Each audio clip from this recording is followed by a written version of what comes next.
అదే RTV app వార్తల్ని క్షణాల్లో చదివే అవకాశం ఉంటుంది. ఒక న్యూస్ పేపర్, ఒక టెలివిజన్ ఛానల్ మీ చేతుల్లో ఎప్పుడు ఉంటాయి.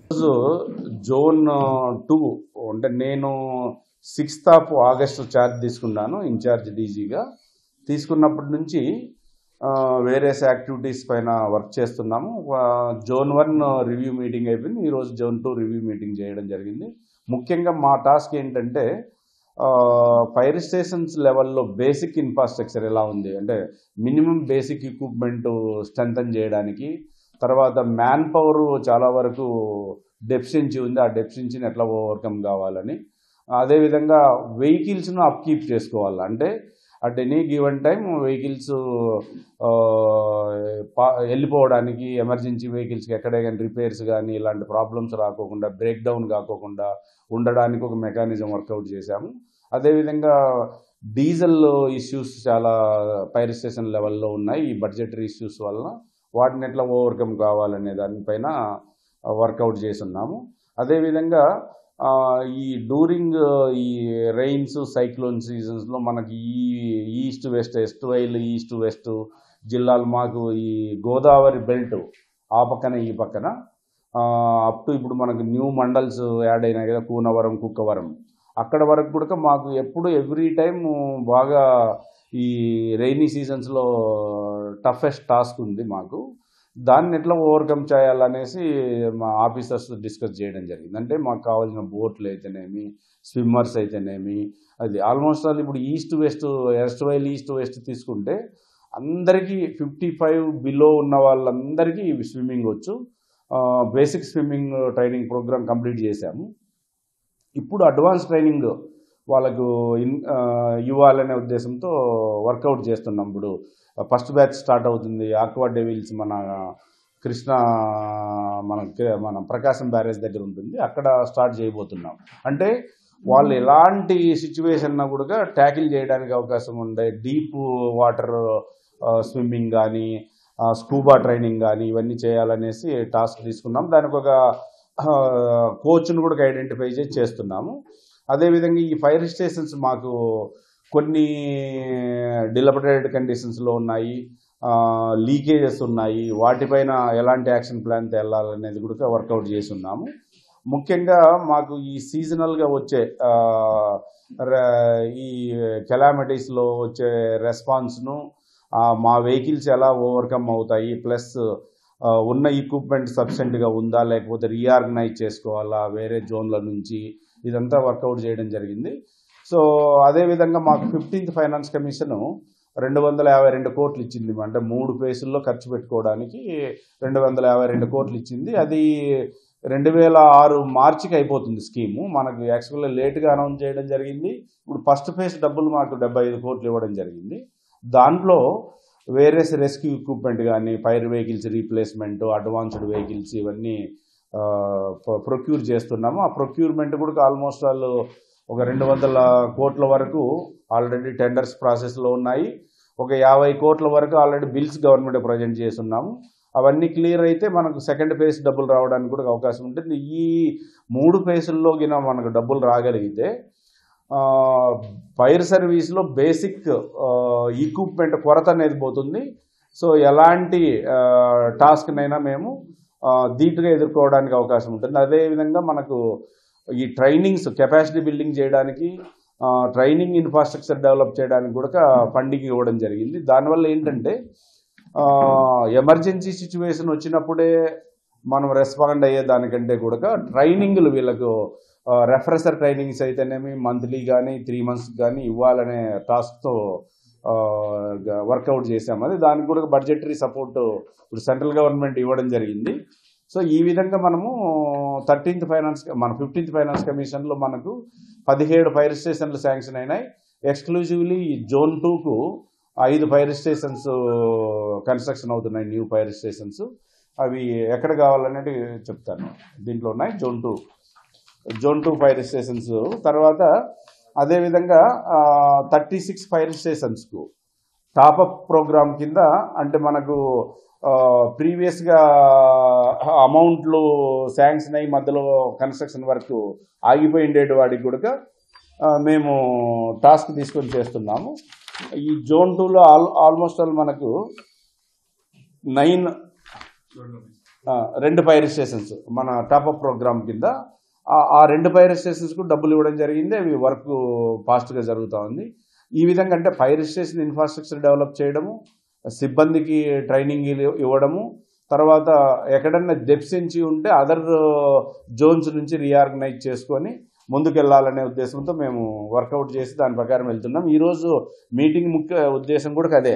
అంటే ఎక్స్క్లూజివ్లీ సమస్య వచ్చినప్పుడే మనము ప్రాబ్లం గురించి డిస్కస్ చేయకోకుండా ఏ సీజన్కి అనుకూలంగా ఆ సీజన్లో అవేర్నెస్ ప్రోగ్రామ్స్ కండక్ట్ చేయాలి, ప్లస్ పబ్లిక్లో అవేర్నెస్ క్రియేట్ చేయాలి. మేము ఓన్లీ 4 ఫైర్ స్టేషన్ 4 గోడల మందినే ఉండకోకుండా, సో అంటే మాకు ఇప్పుడు దీపావళి వస్తుంది. దీపావళి సందర్భంగా పబ్లిక్ తీసుకోవాల్సిన ప్రికాషన్స్ ఏంటి, అసలు సేఫ్టీ మెజర్స్ సరిగా ఉన్నాయా లేదనేది ఎన్షూర్ చేస్తున్నారు. ఆల్రెడీ ఇన్స్పెక్షన్స్ క్యారీ అవుట్ చేస్తున్నారు.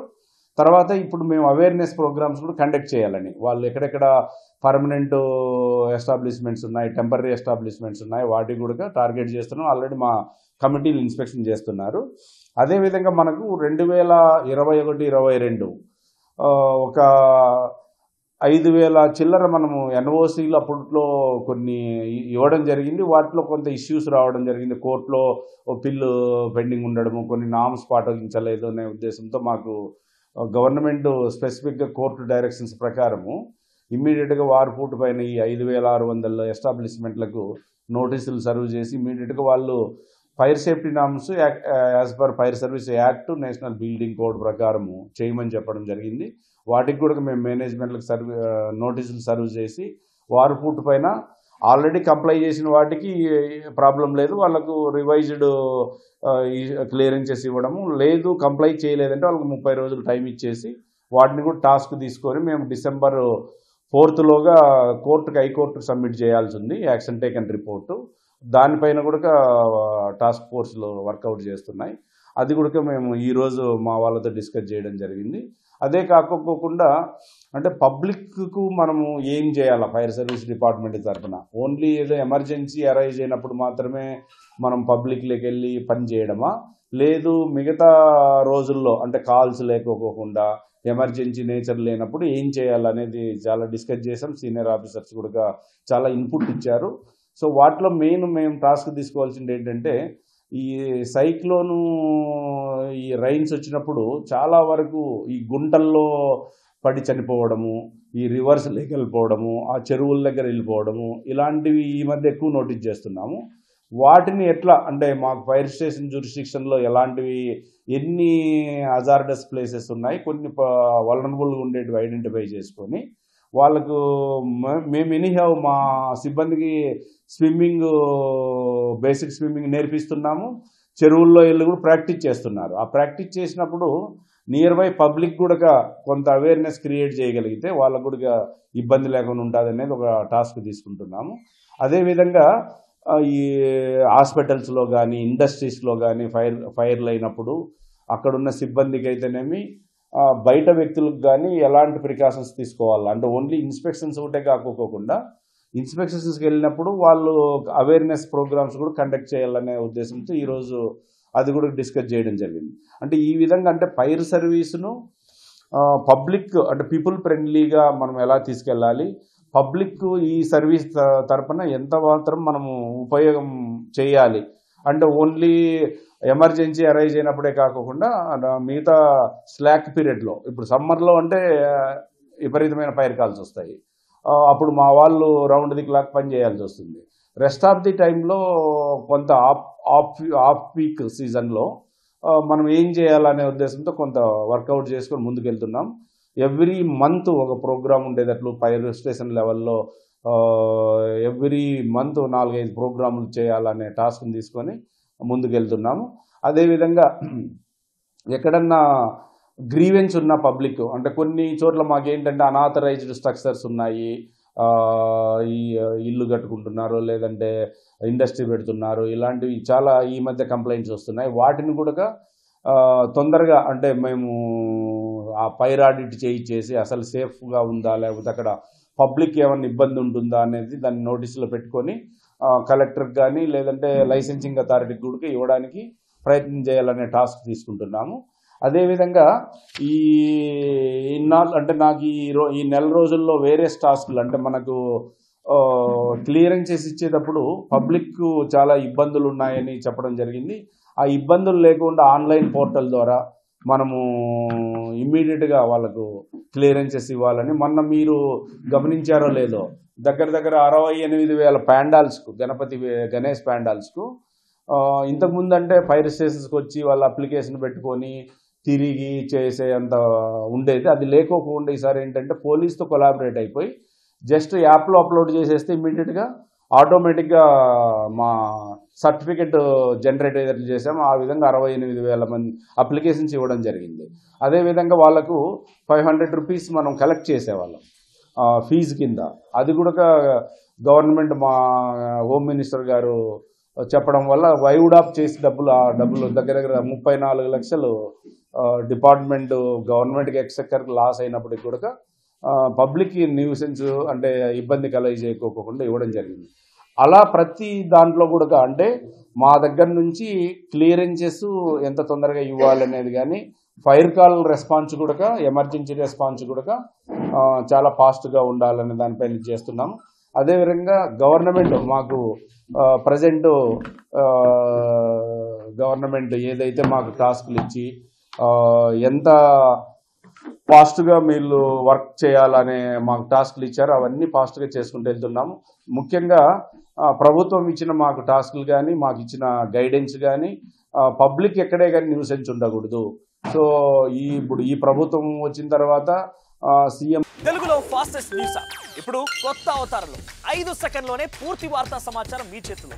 సోషల్ మీడియా ట్రెండ్స్ మీ కళ్ళ ముందుకే live TV and voice search ఆప్షన్స్తో ఇప్పుడే డౌన్లోడ్ చేయండి. యాప్ లింక్ డిస్క్రిప్షన్లో ఉంది.